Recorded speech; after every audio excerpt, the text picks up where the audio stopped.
the British soldier. All around the globe you'll find him, from Gibraltar to Hong Kong. Everywhere he stands against the threatening years, staunch symbol of our common will to order.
In the days of the British Empire, the City of London was the world's biggest global financial centre.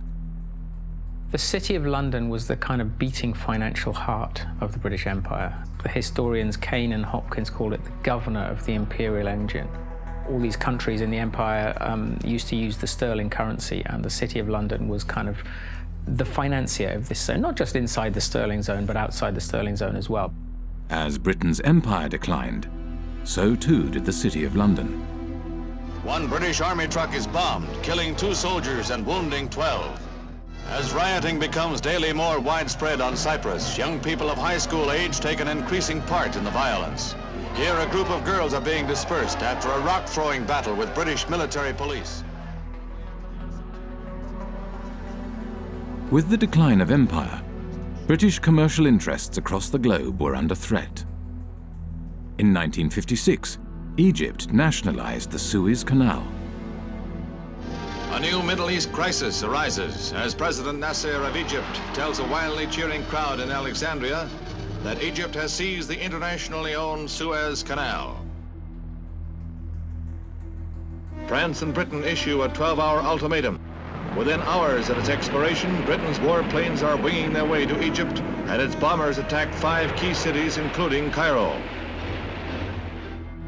The United States was opposed to the invasion and put pressure on Britain and France to withdraw their troops.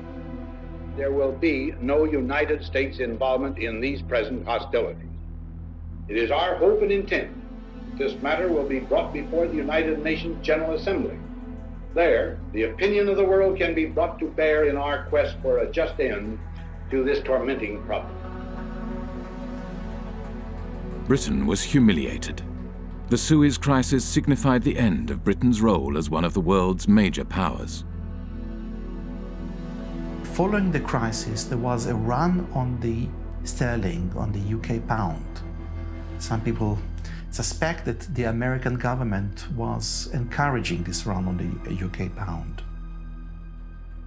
As financiers withdrew their money from Britain, the value of the pound decreased. To protect the value of the pound, Britain limited the bank's overseas lending.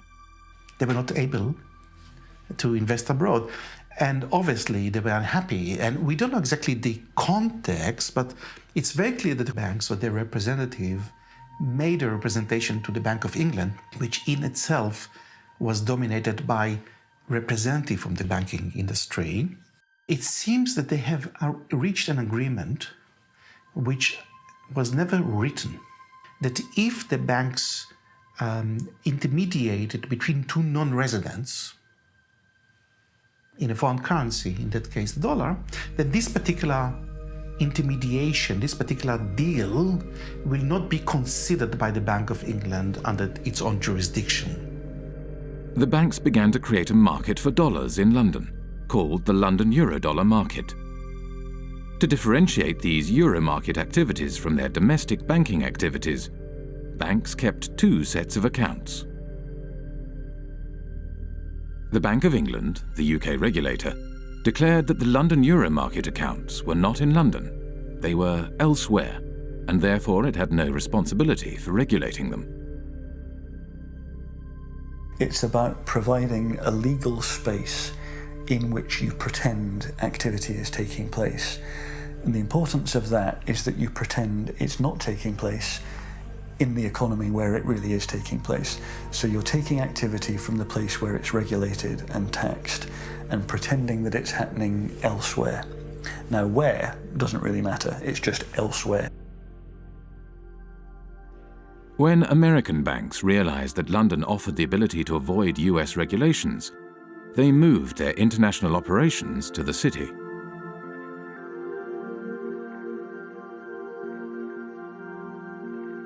Around the same time as American banks were moving their international operations to London, another new kind of financial space began to emerge, far away from London, in Britain's overseas jurisdictions, the last remnants of empire. Back in the 60s, the Cayman Islands was a complete backwater. The stories go that mosquitoes were so thick in the air, sometimes they were enough to suffocate cows. That's a legend that you hear about the Cayman Islands. I don't know how true it was, but there was nothing happening there. Accountants and lawyers from London arrived in the Cayman Islands and other British dependencies and began to draft a set of financial secrecy laws and regulations. Because these jurisdictions' main selling point was secrecy, they were called secrecy jurisdictions. What the Cayman Islands was doing was straightforwardly illegal activity. Drugs money was coming in huge quantities, tax evasion, whatever you wanted, you could have it. The Bank of England was observing the developments from London and noted in a report marked secret, dated 11th of April 1969, "We need to be quite sure that the possible proliferation of trust companies, banks, etc., which in most cases would be no more than brass plates manipulating assets outside the islands, does not get out of hand.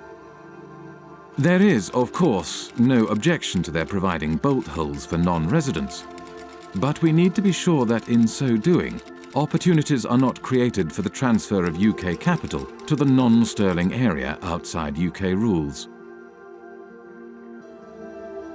These small territories, the last remnants of the British Empire, which are still overseas territories today, they are still the last remnants of the British Empire. There are 14 of these overseas territories. 7 of them are bona fide tax havens, including the Cayman Islands, Bermuda, the British Virgin Islands. Some of the biggest tax havens in the world today are still British.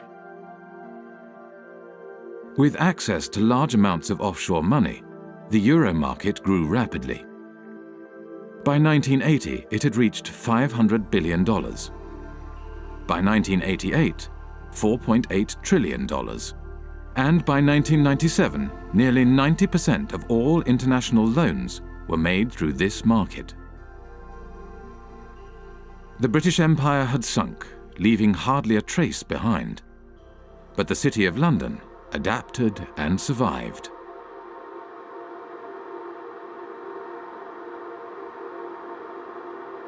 The City of London, London's financial district, is a peculiar place. It has been called a city within a city, a state within a state.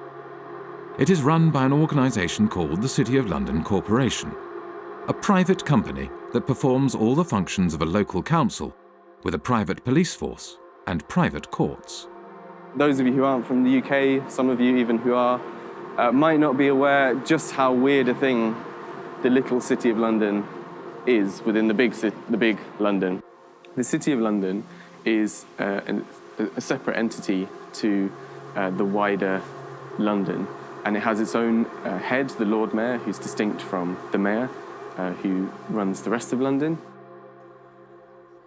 Every November, the city stages the Lord Mayor's Show, the world's oldest civic procession.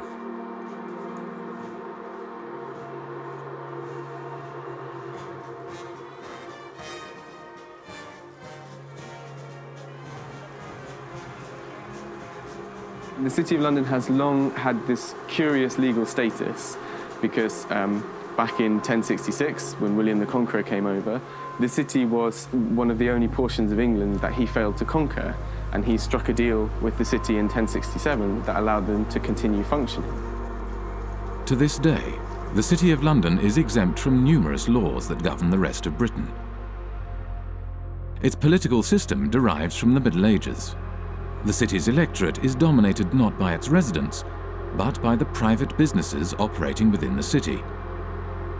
Its Lord Mayor is selected by the heads of medieval guilds. They have a representative in the House of Commons called the Remembrancer. Apart from the clerks of the court of the House of Commons, he's the only unelected person there. All other lobbyists have to stop, in the lobby. They're not allowed past the lobby. The City of London has a permanent representative in the House of Commons, whose role is to report back to the City of London Corporation and to lobby Parliament on behalf of the city. The Corporation of London, clearly, it's a unique and interesting phenomenon that should have attracted many political scientists, political economists and economists. But I don't know of anyone who has studied systematically the Corporation of London and its impact on policy or economic policy. So we can only surmise. Some people assume or surmise that the Corporation of London is extremely powerful and is able in one way or another to shape British policy, particularly in financial matters. Clement Attlee, the Prime Minister after the Second World War, had something to say about the City of London Corporation. He did, So, yeah. yes. So over and over again, we have seen that there is in this country another power than that which has its seat at Westminster. The City of London, a convenient term for a collection of financial interests, is able to assert itself against the government of the country. Those who control money can pursue a policy at home and abroad, contrary to that which has been decided by the people.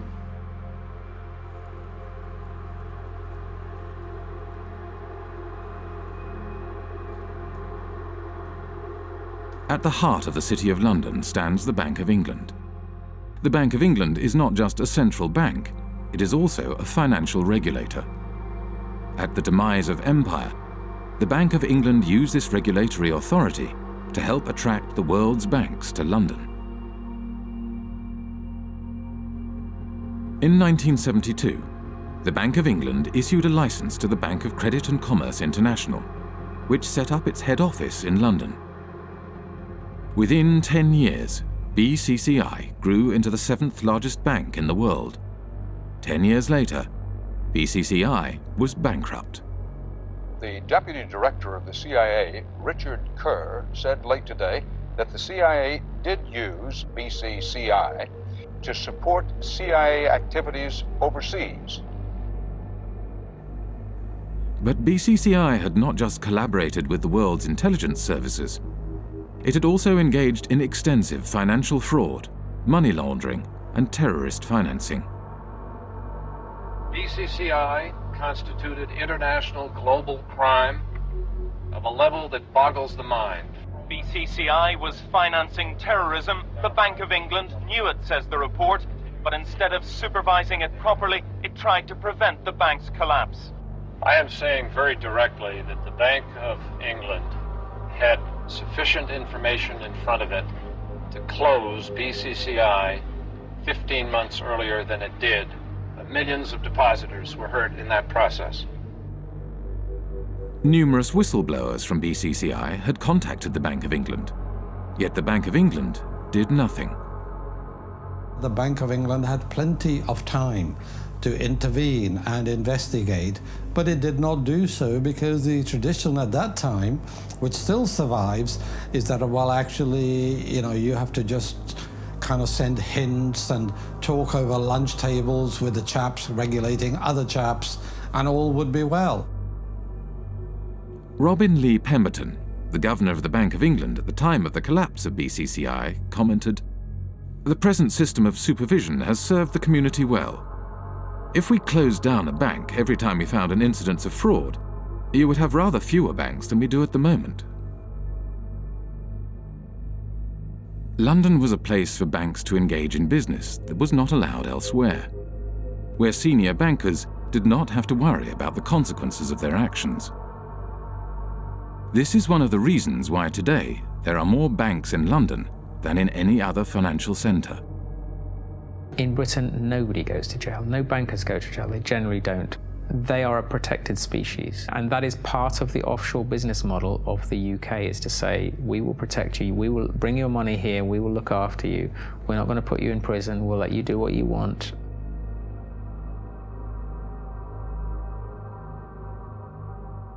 Light touch regulation was one way of attracting business to London. Another was secrecy. From the 1960s onwards, City of London institutions began to establish offshore branches in former outposts of the British Empire. Their aim was to create offshore centres with strong secrecy legislation in order to attract capital from across the globe. Swiss banking secrecy is the most famous, the most well-known. You know, you put your money in a Swiss bank and they promise not to tell anybody, and that's one kind of secrecy. But another kind of secrecy, which is very British, is the trust. And the trust is a very slippery, complicated and devious mechanism.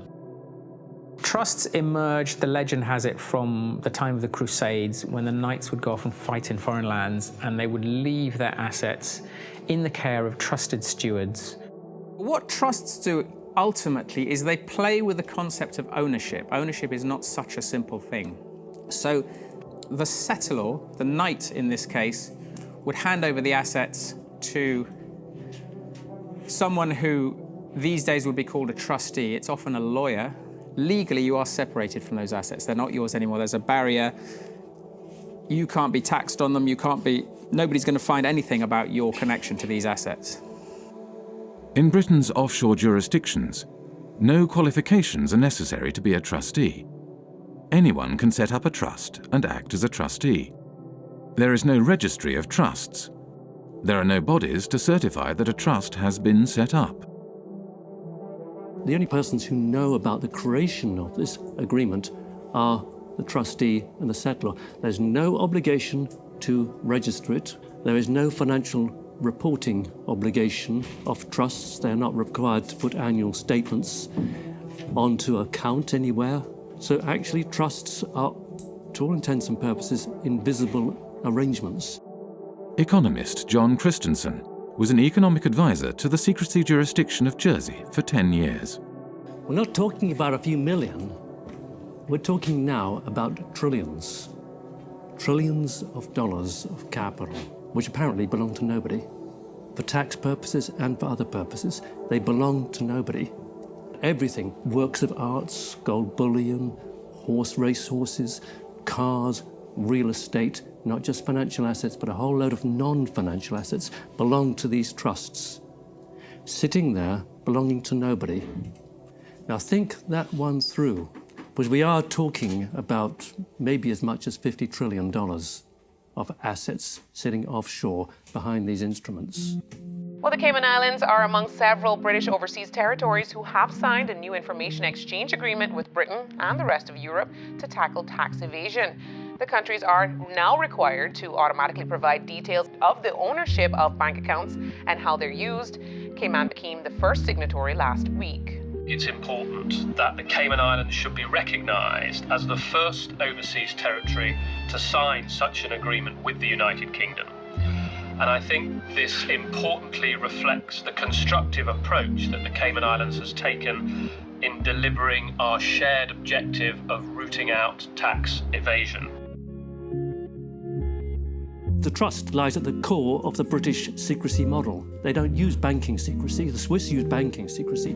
The British, of course, are only too willing to kill off banking secrecy because they will then capture a larger market share. That's why the Brits are doing this.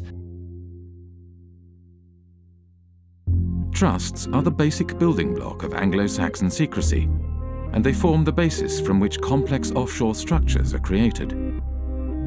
Every secrecy jurisdiction offers a specific set of services, from trusts to shell companies to secret bank accounts and nominee directors. The combination of these services into complex structures, spanning multiple jurisdictions, enables the creation of secrecy structures that are almost impossible to penetrate.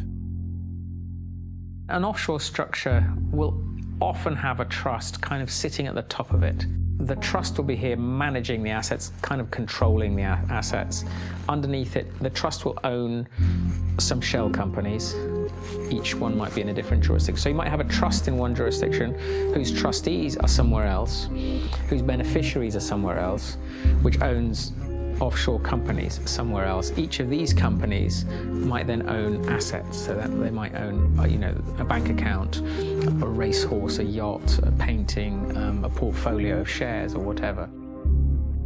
There are numerous variations of trusts and offshore secrecy structures. There are offshore lawyers whose work entails the creation of ever more complex and obscure structures. The aim of these structures is to hide the identity of the owners of offshore assets and allow offshore wealth to be recycled back into global markets. But looking on the amount of money being administrated from tax havens, you see that it is a curve going like this. And all the talking we have been doing along with other wonderful people fighting against tax havens has not changed anything, It is the word where you say, go on talking, you're interesting me, and I'm going on doing what I want to do. We know everything today because we have had the Panama Papers, we have seen it, and we are not able to act upon it. And we are not able to act upon it because this system is really protecting the few people that are having benefit from it. And these are in percentage very few people, but they are powerful. And I see in the Panama committee that I'm sitting in, the only thing that could change this is to have a public, accessible register of the beneficial ownership of trusts and of all kinds of companies. It is easy. The Panama Papers are a collection of leaks from the offshore law firm Mossack Fonseca. Mossack Fonseca is the fourth largest offshore law firm. The other 9 of the 10 largest offshore law firms are registered in British overseas jurisdictions. When countries complain to Britain about the activities run out of its offshore havens, Britain claims that these places are independent and that there is nothing it can do. I've heard time and time again from officials in Berlin and in Paris and in Washington and in other countries that they've been told by the British government that, yes, they're well aware of what's going on in Jersey and they think it's very unfortunate, but they don't have the powers to intervene. Well, that's a straightforward lie. They do have the powers to intervene. They just choose not to. Britain plays this kind of game of pretending, when it suits them, to pretend that these places are independent.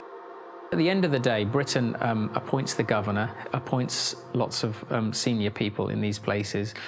They're responsible for foreign relations and defence, and also they can veto their legislation as well. So Britain has a massive degree of control. Basically, it is controlling these places, allowing them a little bit of political space. During his time as economic advisor to Jersey, John Christensen frequently travelled to London for talks with various British government departments. As economic advisor, I had a lot of contact with different departments. Traditionally, UK governments have tried not to interfere in the domestic affairs of places like Jersey. So it happens in a more subtle sort of way. You kind of go and talk to someone, either at the Home Office or the Treasury, and they'd say, well, not actually particularly keen on this piece of legislation. It might be a good idea if you didn't go down that route. And over a cup of tea, that's quite a strong signal. That's a signal, go back to the island and say, they don't want you to do this. The British government prefers not to interfere overtly. Instead, it communicates its desires through informal discussions. There is no paper trail or official statement. discussions take place behind closed doors.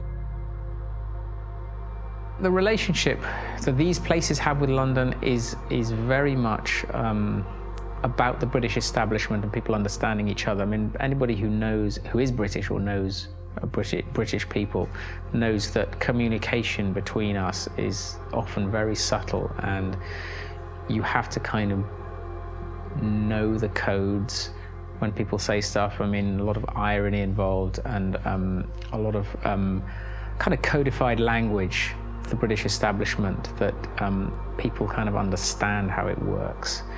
And I think that is very much the case with the British relationship with the tax havens. I think there's a lot of understanding of what we can and can't do without anyone having to actually spell it out.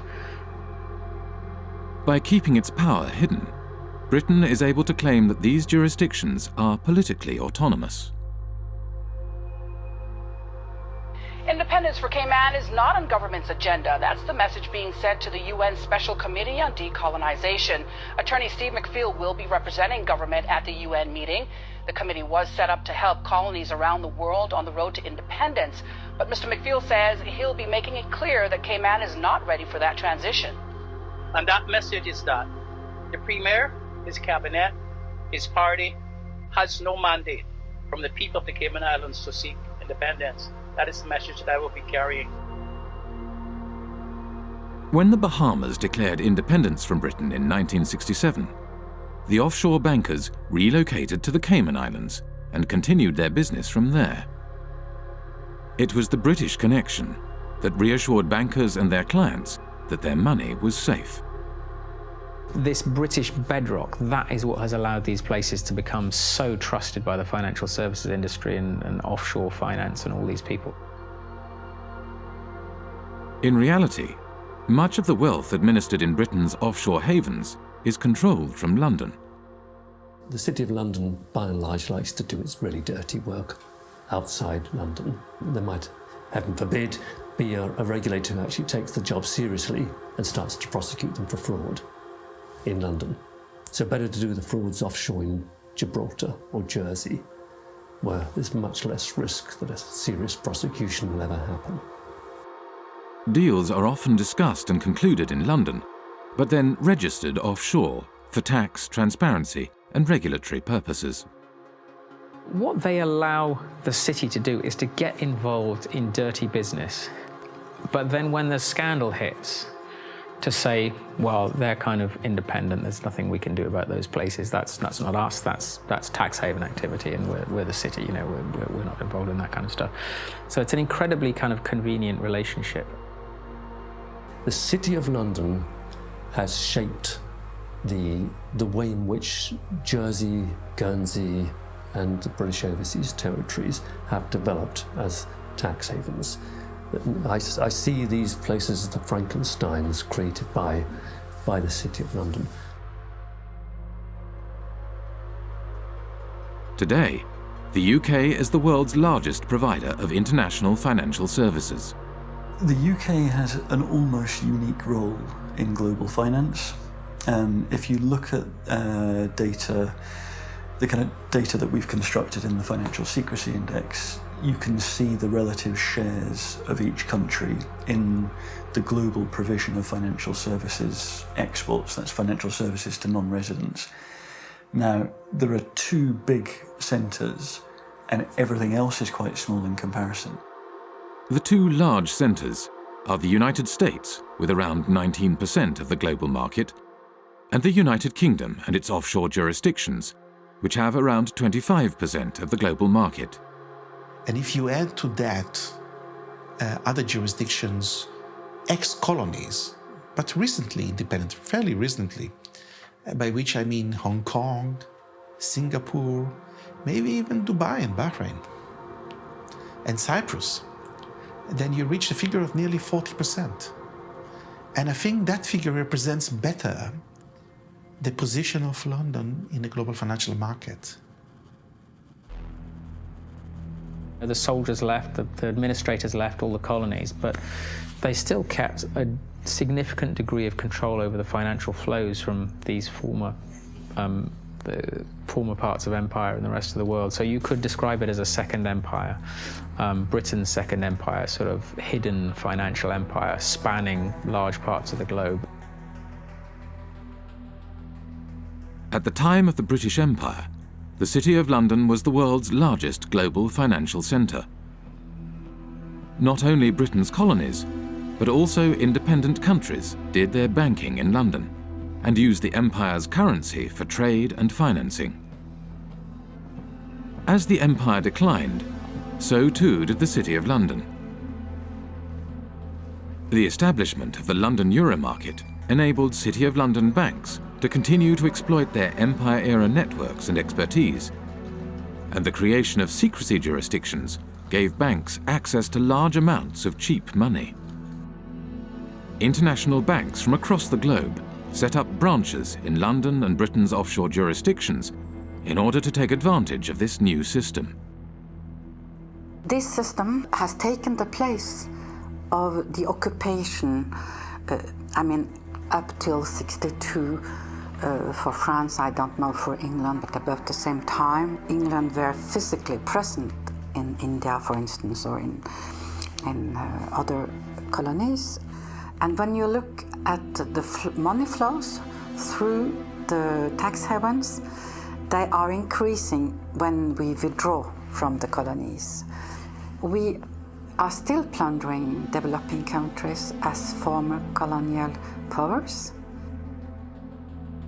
Wealthy individuals, organized crime, and corporations shifted their wealth offshore in exchange for secrecy and no tax. And as countries around the world began to deregulate and open their economies, it became ever easier to do so. Today, as much as half of all global offshore wealth may be hidden in Britain's secrecy jurisdictions. One of the losers is Africa, whose flight capital flows mostly into the modern British spider's web. I think it's no coincidence that Britain's offshore empire emerged more or less at the same time as the collapse of the former empire. We tend to think of Africa as being a huge net debtor to the rest of the world. But that was the extent of their debts at the end of 2008, 177 billion. The debt of sub-Saharan African nations stood at $177 billion in 2008. Yet the wealth these countries' elites had moved offshore between 1970 and 2008 is estimated at $944 billion, over 5 times their foreign debt. $944 billion. Do the maths. Far from being a net debtor, Africa, sub-Saharan Africa, is a net creditor to the rest of the world. As capital moved offshore, African nations borrowed money from international banks at high interest. Over time, these debts became so great that they may never be repaid. Secrecy jurisdictions were starving developing nations of their wealth and their tax revenues. For a long time, a lot of developing countries, including recently Ecuador, have been trying to set up a UN tax body which is of a higher value than what is currently there, which is the UN Tax Committee. And every time this has happened, it has gotten blocked. During the financing for development process in Addis Ababa last year, I think it was the UK and the US that blocked attempts again to set up this World Tax Organization. So why would they not want to have democratic decision-making in global decisions on how tax gets collected across borders? I don't understand this. As long as we have cross-border activity that involves both criminal and legal activity, as long as we're unable to separate the two, this is going to continue to be a problem. Western nations block attempts to provide greater transparency of international financial flows and the implementation of global standards for the collection of tax across borders, whilst elites in developing nations use offshore centres to hide their wealth offshore. The oil from Gabon has not benefited people in Gabon. And this is true for the copper in Zambia, for the gold in Mozambique or in Mali. they have benefited the company that do extract it and their shareholders. It has benefited the corrupt elite in the country. In developing countries, the offshore system of tax havens has facilitated the looting of these countries by their elites. It has enabled them to steal the money and keep it safe somewhere else. Illicit financial flows, because the anonymity that drives them creates incentives for people in positions of power to be corrupt. This is why there's a group of countries where development progress is so difficult. It's that the incentives of individuals and the ability to pursue them through all the mechanisms that underpin illicit flows outweigh the type of mechanisms that lead you to a powerful, representative, effective state that can start to deliver development.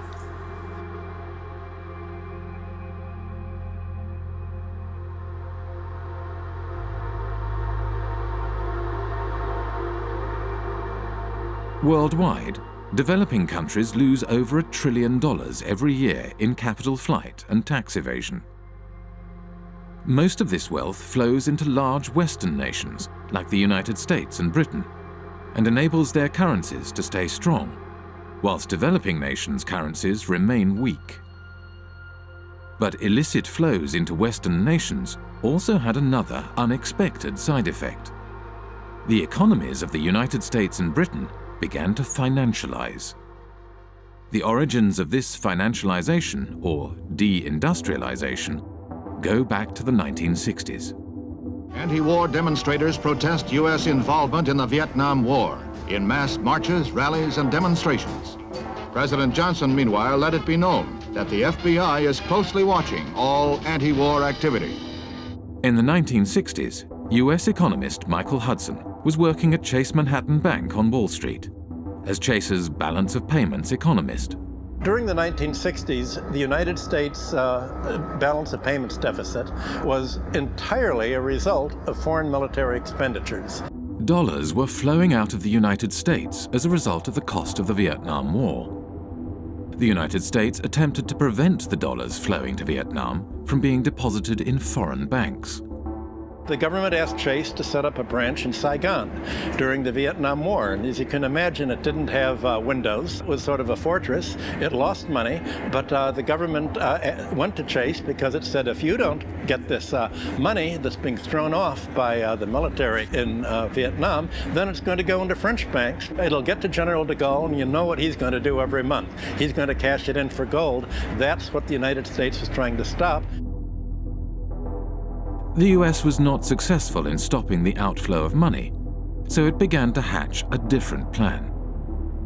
In 1967, Michael Hudson was handed a memo by a former State Department employee. In 1967, I was given by a former State Department employee in the elevator at Chase Manhattan a memo from the State Department urging that Chase Manhattan would take the lead in helping the United States become the Switzerland of the world, meaning the flight capital. The State Department, through Chase, asked me to estimate how much money do you think is available if America were to become the new Switzerland, and how do we do it? The plan was to organize offshore banking centers in the Caribbean and elsewhere, and the hot money wouldn't come directly into Chase because that wouldn't be nice and very legal.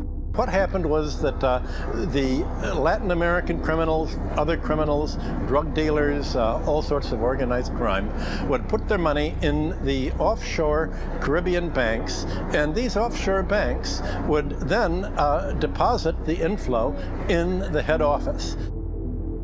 By moving offshore dollars back into the United States, the US was able to stop the outflow of dollars and support the value of its currency.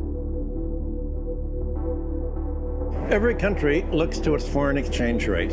And the foreign exchange rate is not only imports and exports, it's capital movements.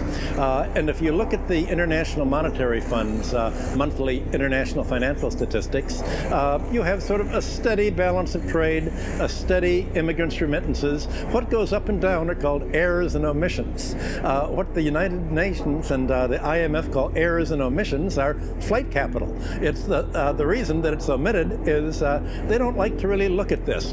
In the 1930s, Roy Ovid Hall, economist for the U.S. Commerce Department, wanted to include criminal movements in the balance of payment statistics.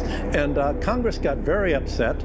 I was told in Washington the argument was, we're a Christian country. We don't want to report crime. It's just, don't look at it. And they forbid him to include criminal money in the balance of payments. I guess now you call it errors and omissions. You don't call it criminal inflow and outflow. In the 1960s and 70s, Britain was faced with a similar dilemma as the United States. Money was flowing out, and this decreased the value of the pound. Britain realized that it, too, could support the value of its currency by opening its domestic markets to the trillions of dollars passing through its offshore havens. But just as in the United States, this had an unexpected side effect. The British banks today, just as in the 19th century, don't put their money into British manufacturing. They put their money into real estate speculation, into financial speculation, foreign currency trade. So the financialization of London has helped deindustrialize the country because it's enabled sterling to be supported by this huge inflow of hot money, this inflow of drug dealing money and criminal money and tax evasion money all over the world that is going to London instead of going to Switzerland, Liechtenstein, or the Caribbean.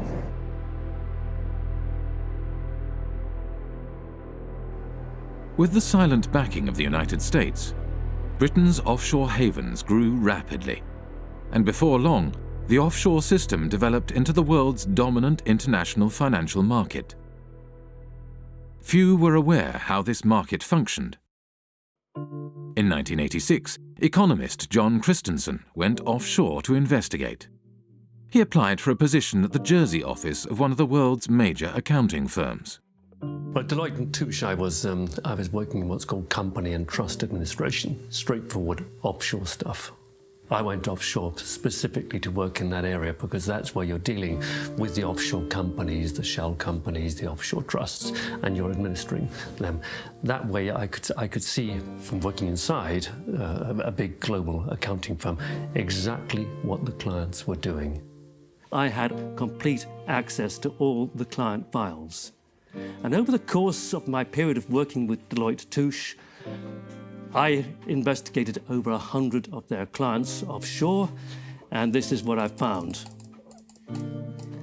There were some insider traders, some market rigging, some avoiding disclosure of conflicts of interest, illicit arms trading, illicit political campaign donations, contract kickbacks, bribery, fraudulent invoicing, trade mispricing, and at the bottom, tax evasion. Okay? This is what the clients were doing. On the basis of a sample of the clients that I looked at, not a single client was involved in what I would regard as genuinely legitimate activity. They were all involved in some kind of tax dodging or worse. I met with Carl Levin. He used to be an American senator, and he made a lot of inquiries into private banking, asking questions to the bankers. What do you think the percentage is among your clients that are using these companies for legitimate purposes? And the answer was, I believe that 99.9% of my clients are using these companies for illicit purposes. This is a reality. This is American bankers telling what they are doing. And it's exactly the same thing with UK bankers helping their clients to have accounts in Panama or in Bermuda or in Cayman Islands. Secrecy jurisdictions are heavily used for fraudulent and grey area financial activities, areas where secrecy is not just desirable, but a necessity. Legitimate financial activity has no need for the secrecy offshore havens provide, nor a desire to pay the high fees offshore banks and law firms charge. Today, close to half of the world's secrecy jurisdictions are British dependencies. In public, these jurisdictions claim they are transparent and their financial services sectors are engaged in legitimate financial activities. Our economy is not based on secrecy. It's based on transparency. It's based on a sound regulatory environment. It's based on good governance and good government with a British government legal system. That's what our financial institutions are based on. Well, tonight we have a response from the head of Cayman Finance after a group of U.S.-based anti-tax evasion activists announced plans to travel to Cayman to draw attention to what they feel is corporate tax evasion. Finance Chairman Mr. Richard Cole says he's encouraging the group to visit and says our financial sector has nothing to hide. I would say if anybody wants to come to Cayman to find out what's coming, what we do here, come on down. We have no secrets here. When I went to the Cayman Islands back in 2008, I think it was, I called the government spokesman and he said, okay, we have had an order from on high that nobody is allowed to speak to you. You are off limits. In 2011, journalist Nicholas Shaxson released Treasure Islands, a groundbreaking book about the offshore system. The author of a series of international media reports says he would welcome a debate with Cayman Finance Chair Tony Travers. Mr. Travers recently called Nicholas Shaxson an imbecile with the understanding of an 11-year-old. There are always going to be the politics of envy. Now, the politics of envy are exacerbated by imbeciles who don't actually understand what's going on in the Cayman Islands. I don't know what he's talking about. And furthermore, he doesn't know what he's talking about. The Cayman Islands is the 5th largest financial centre in the world. It hosts 80,000 registered companies, over 3/4 of the world's hedge funds, and $1.9 trillion in deposits.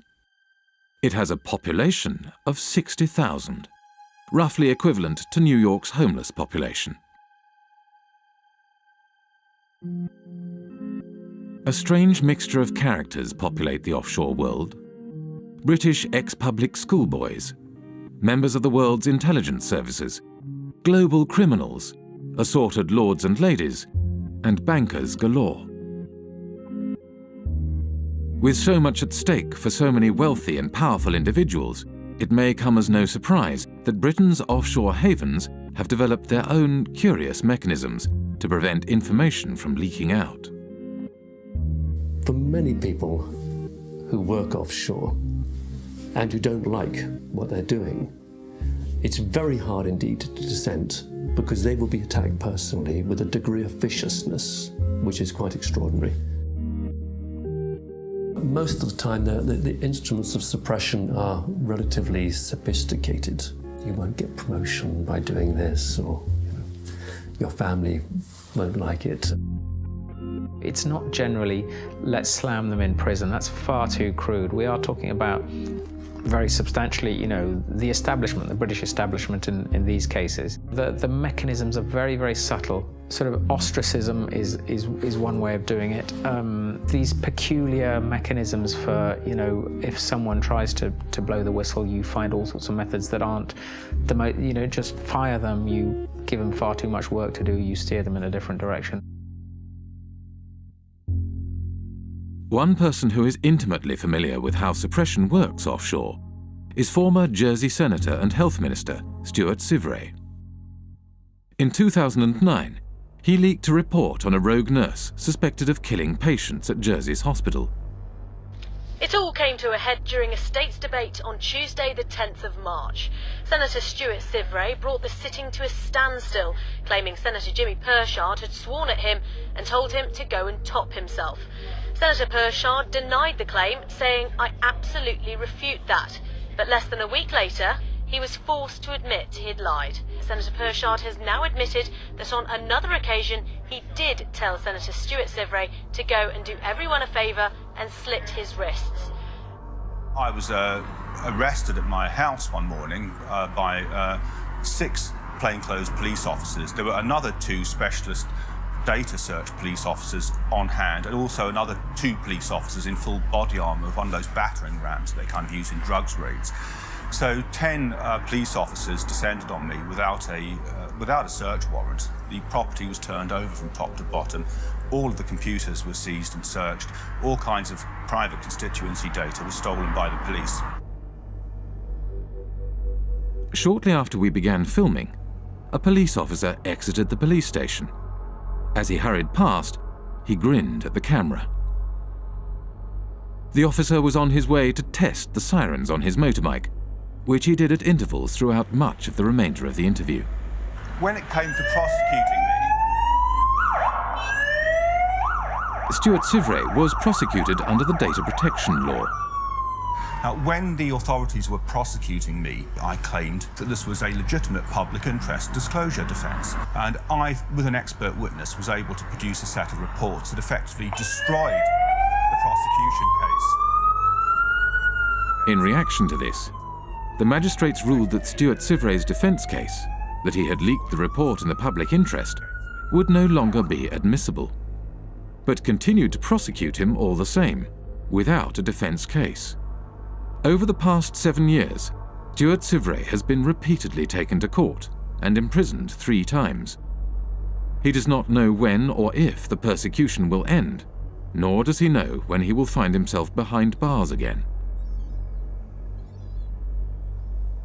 To look at Jersey from the outside, it looks like it's got a prosecution system, it looks like it's got a court and a legislature, but none of it's real. It's a Potemkin village.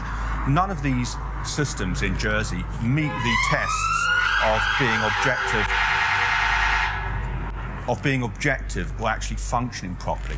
The experience that Stuart Sivray had is, he's perhaps at the blunter end of the scale.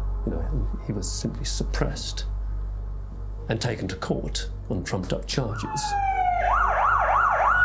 let's carry on pretending to do the interview. They might get bored.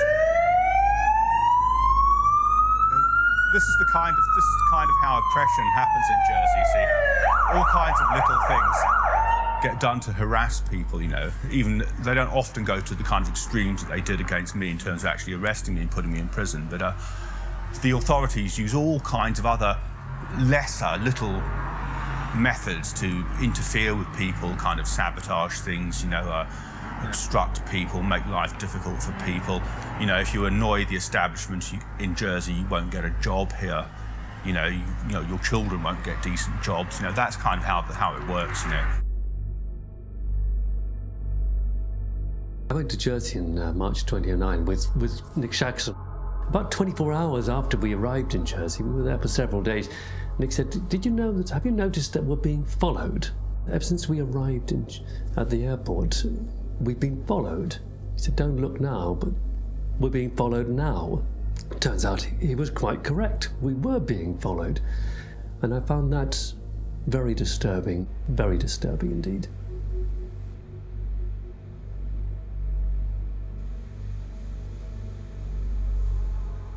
They have a saying in Jersey, if you don't like it here, there's always a boat in the morning. Jersey Finance promotional literature states, Jersey represents an extension of the City of London. It's where the City of London chooses to do many of the activities which they couldn't do in London itself. We're here just to talk about this one company called Appleby. I'll just read what they say on their website. Members of the firm, Appleby, have gone on not only to political office, but also in a number of centres, Bermuda, Jersey, the Isle of Man and the Cayman Islands, to senior judicial office.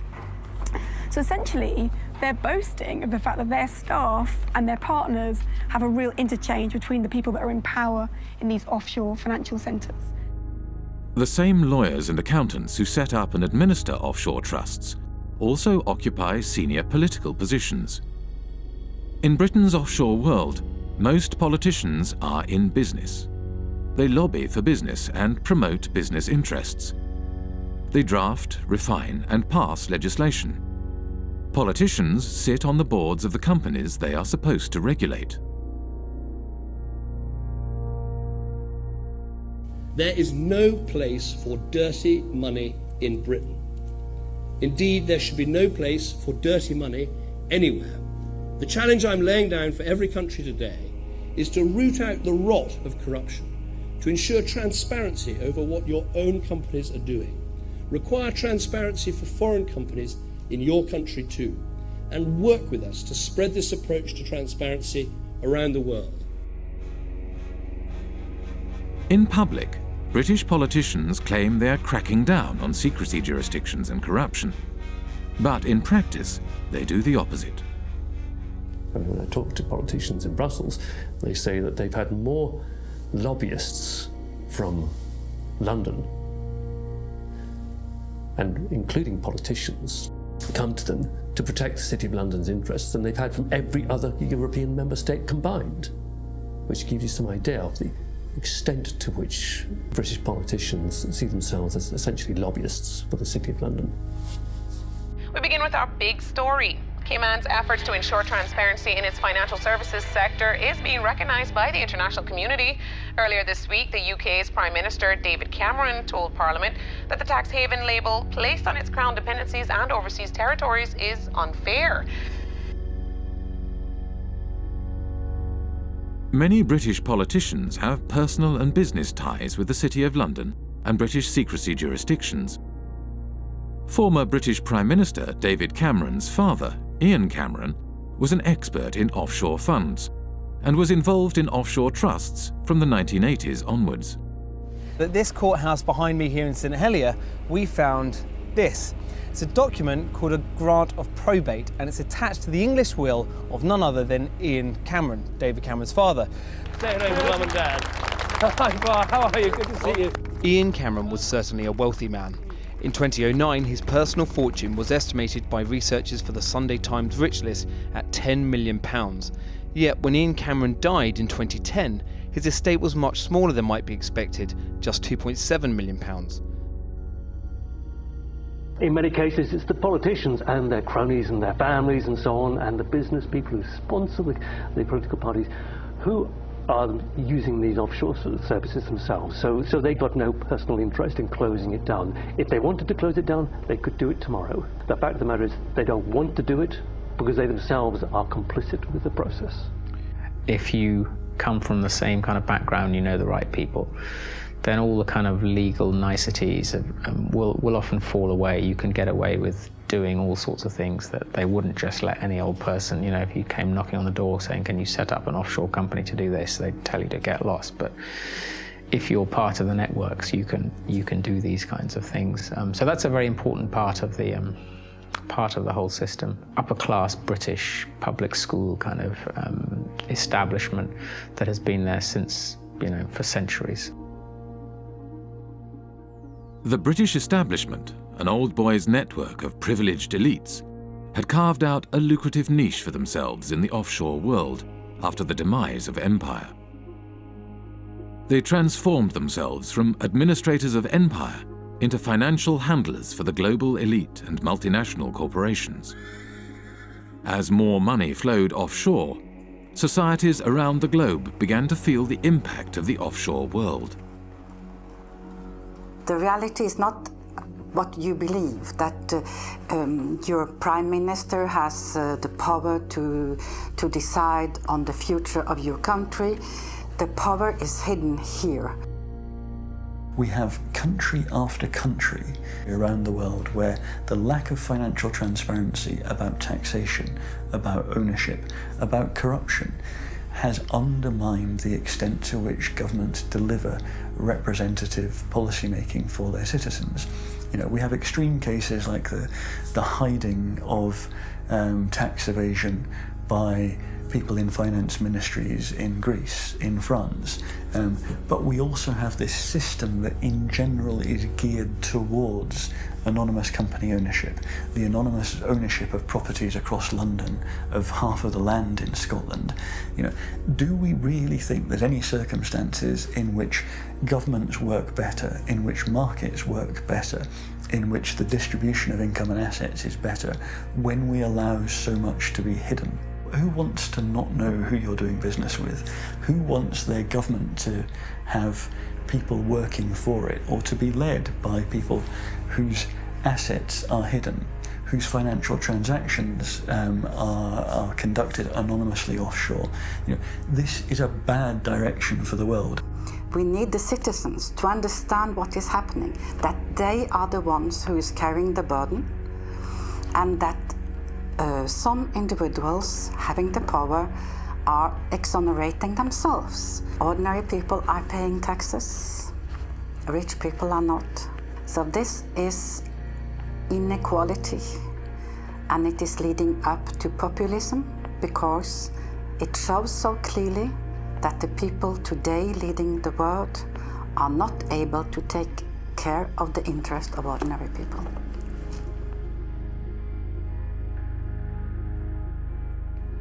Back in the 60s and 70s, you know, tax evasion or pushing back against taxation, it was kind of seen as anti-establishment. So, you know, the Rolling Stones and Phil Collins, all these people kind of going offshore, going away. It was seen as a sort of rebellious thing to do. And if you fast forward to the present day, now that is the establishment. The offshore system is the establishment. Today, offshore is the way elites and multinational corporations conduct their affairs. Tax evasion is the way business is done. This kind of sophisticated cheating requires a huge infrastructure. We like to talk about the pinstripe infrastructure of highly educated people who think it is their right to help others to cheat societies. We have a new mafia in town. It does not actually shoot people, does not put bullets in their kneecaps, but its trade is just as deadly. It deprives people of opportunities to have healthcare, education, security, justice, and essentially a fulfilling life. Accountants form the backbone of the offshore system. They administer the structures that allow individuals and corporations to shift their money offshore and evade taxes. There are about 2.5 million professionally qualified accountants on this planet. About 330,000 are in the UK.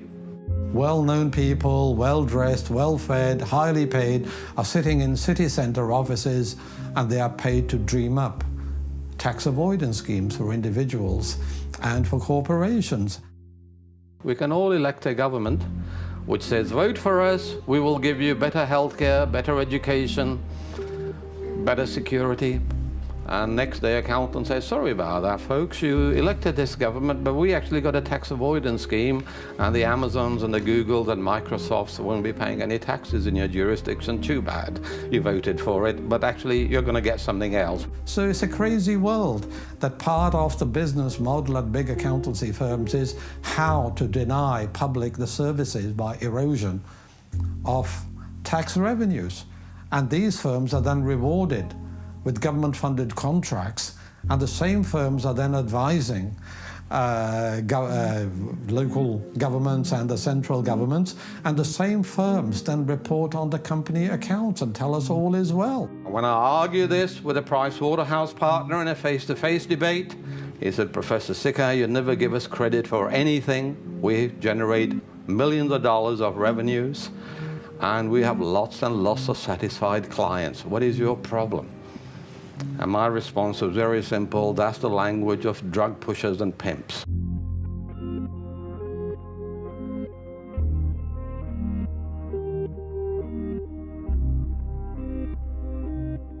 In Britain, a new breed of civil servant was rising to the top. One such civil servant was Dave Hartnett, who rose to the top of HMRC, the UK tax authority.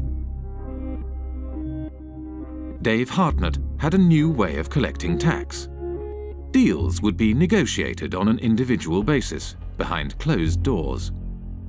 In the case of the largest clients, Dave Hartnett frequently led the negotiations himself. British Telecom was one of the first companies through the programme and received a refund of over £1 billion. BT's chief executive, Ben Verweyen, wrote, "Earnings per share up 14%, and nice to know that we have a £1 billion credit from the taxman."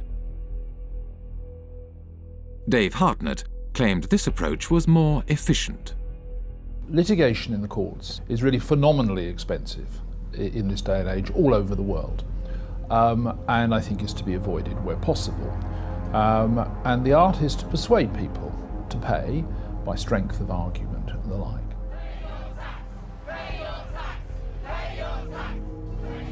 After protests erupted in 2011, the Treasury Select Committee questioned Dave Hartnett. Dave Hartnett claimed he could not give any information due to taxpayer confidentiality. What in statute prevents you from disclosing information to Parliament? All my advice, Mr. Barclay, so far has been that I am prevented, and my colleagues are prevented, by the Act and by the decision of the Commissioners. Dave Hartnett failed to mention that the legal advice he had received stated that the disclosure of information was at the discretion of the head of HMRC. The head of HMRC was Dave Hartnett himself. Just like the mafia has penetrated the state, accountancy firms have also penetrated the state. The head of anti-avoidance in the UK tax authority is from one of these firms. The newly appointed chairman of Her Majesty's Revenue and Customs, which is a tax authority, is a partner from KPMG. Their partners have penetrated the state. They are running the Treasury. Britain's financial services industry had penetrated the state and began to shape its laws for its own benefit. The degree of political capture by the City of London, by the big banks and the big law firms, is so enormous that the politicians have effectively become their spokespersons. With the government unwilling to act in the interest of the public, a group of protesters confronted Dave Hartnett at a private event in Oxford. Hi everybody, I'm sorry to interrupt. I'm just going to take a few moments of your time. Here tonight to present Dave with an award. It is the Lifetime Achievement Award for services to corporate tax planning. Thank you. Thank you very much. Dave's been a great friend to the industry, a great friend to many of us over the years, and really we just can't thank you enough for what he's done. Obviously us at Vodafone, it saved us billions off our tax bill, and our friends at Goldman Sachs as well, we've also saved us millions as well. 25 million or so. These people are trespassers and intruders. And I know you've had problems with those pesky This is an unlawful conspiracy to trespass, and you will go, sir. You will depart immediately before we set the dogs on you.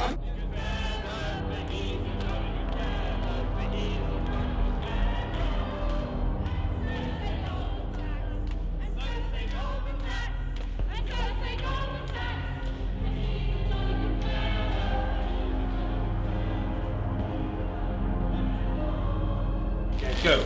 You're trespassing. Okay. Sorry. You are trespassing, scum. Go.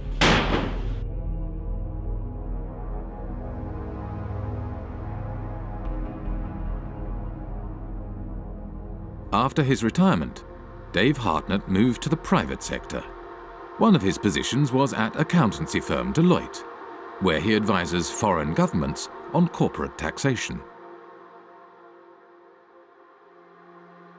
Dave Hartnett is a companion of the Order of the Bath, an honour bestowed on him by the British monarch. We have former ministers acting as advisors to accountancy firms. Accountancy firms provide jobs and consultancies for potential ministers. To my mind, really, it's an indication of corrupt structures. People are buying and selling influences. When a former minister works for an accountancy firm, he's not providing any accounting knowledge, he's opening political opportunities, home and abroad. That is what they are doing. I hope by now you'll share my view that I don't trust most bankers, I don't trust most lawyers, I don't trust most accounting firms. I actually think they're engaged in a conspiracy against public interest. In Britain, secrecy and complexity in finance and government help to obscure corruption in public office. Financial structures are often so complex that even after they are publicly revealed, they are not widely recognized for what they are. An example of this is PFI, the Private Finance Initiative. PFI is Private Finance Initiative. It is a way of funding public infrastructure, things like hospitals, schools, roads and bridges, but financing them via the private sector rather than the historical method, which is via central government. Over a period of 30 or 40 years, the amount of kind of repayment costs will be sort of 3 or 4 times higher overall than if you borrowed it from central government in the first place. So it's basically a giant accounting scam. Once the PFI policy has been set up, you find that the big 4 accountancy firms were actually paid members of staff within the Treasury Department who were then actually going around and selling and advising upon the implementation of PFI contracts by public authorities. Effectively saying, come to us and we will show you how to derive the most benefit from it. In other words, how to perhaps exploit the legislation. Even the offices of the state tax authority are now owned offshore. HMRC, which is the tax collector here in the UK, their offices are owned in Bermuda by a company called Mapley Steps. It's quite incredible. The company that owns the PFI contract to run HMRC's head office borrowed money from offshore investors at 15% interest. Because the interest was so high, the company was losing money. Therefore, it did not pay tax.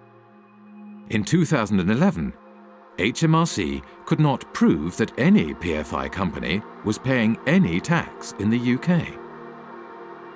I think we need to have a serious conversation about the role of government in this whole debacle and how much our government has been penetrated by big banks and accountancy firms and ultimately in whose interest it operates.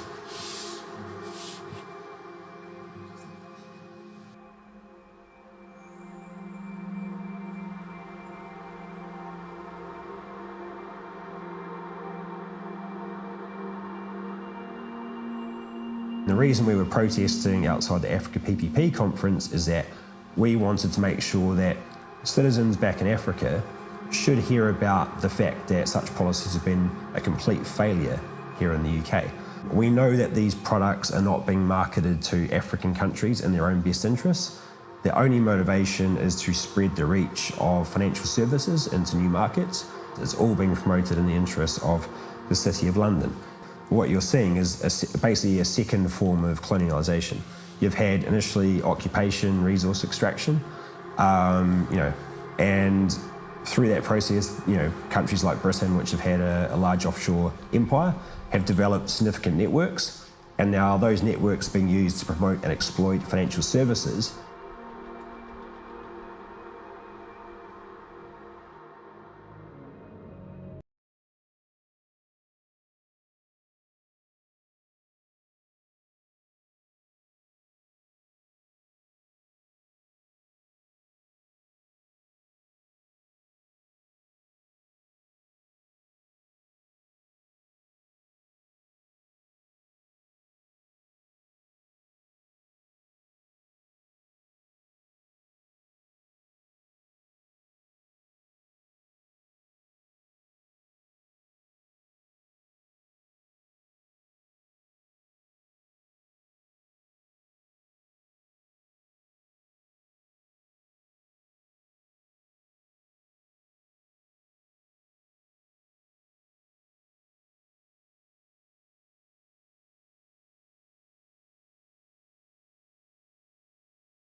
you.